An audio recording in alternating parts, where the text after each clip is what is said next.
একদিন তিমি সমুদ্রের অন্য প্রাণীদের বলল, আমারও উড়তে ইচ্ছে করে। আমিও উঠতে চাই।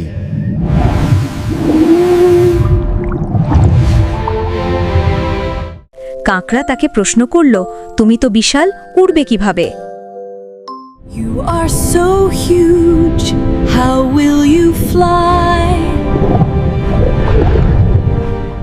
তিমি হেসে কাঁকড়াকে উত্তর দিল, আমি আমার শরীরের জলের ফোয়ারাকে বেলুন বানাবো।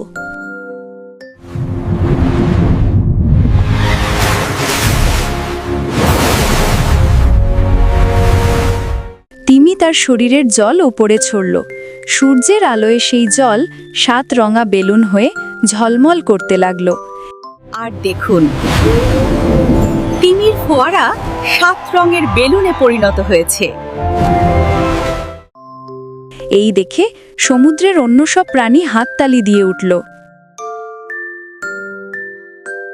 এই গল্প থেকে আমরা শিখলাম, কল্পনা মনকে উড়িয়ে নিয়ে যায়।